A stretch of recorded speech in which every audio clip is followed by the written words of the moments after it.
کیا آپ جانتے ہیں کہ ایک سادہ سی غذا جو آج ہماری روزمرہ زندگی سے تقریباً غائب ہو چکی ہے، مگر یہی غذا نبی کریم صلی اللہ علیہ وسلم کی پسندیدہ ترین غذاؤں میں شامل تھی۔ یہ غذا نہ صرف طاقت دیتی ہے بلکہ دل کو بھی سکون دیتی ہے اور جسم کو شفا دیتی ہے۔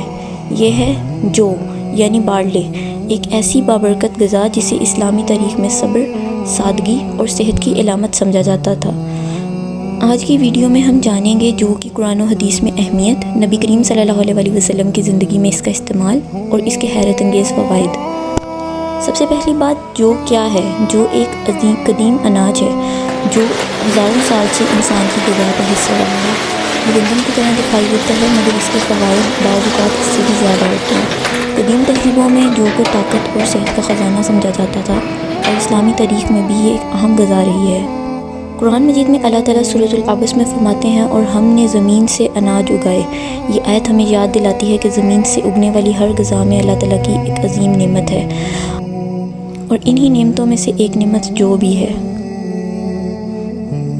حدیث میں ذکر ملتا ہے کہ نبی کریم صلی اللہ علیہ وسلم اور آپ کے اہل خانہ اکثر جو کی روٹی کھایا کرتے تھے۔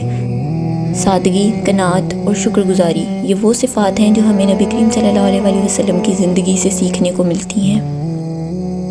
کیا آپ نے تلبینہ کا نام سنا ہے؟ تلبینہ جو کہ آٹے سے بننے والی ایک نرم غذا جو دودھ کے ساتھ تیار کی جاتی ہے۔ یہ صرف ایک کھانا نہیں بلکہ ایک شفا بخش سنت ہے۔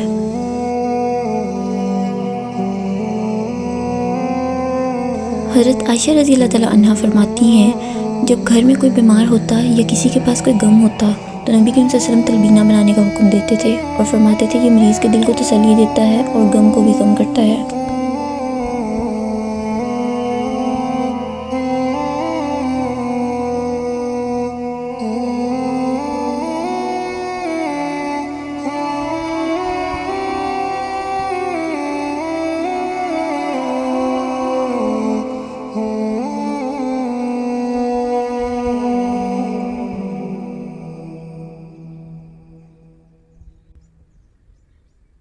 جدید تحقیق ہمیں یہ بتاتی ہے کہ جو میں موجود فائبر دل کی صحت کے لیے بہت مفید ہیں۔ یہ کولیسٹرول کو کم کرنے میں مدد دیتا ہے اور نظام ہاضمہ کو بھی بہتر بناتا ہے، وزن کو کم کرنے میں مدد دیتا ہے، شوگر کو کنٹرول کرنے میں مددگار ثابت ہوتا ہے، جسم کو طاقت دیتا ہے۔ اسی لیے اسے دنیا بھر میں سپر فوڈ کہا جا رہا ہے۔ مگر افسوس، جو غذا ہمارے نبی کی سنت تھی وہی غذا ہماری زندگی سے تقریباً ختم ہو چکی ہے۔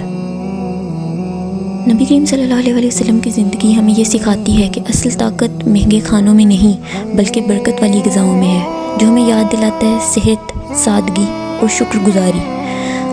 آج ہمیں کیا کرنا چاہیے؟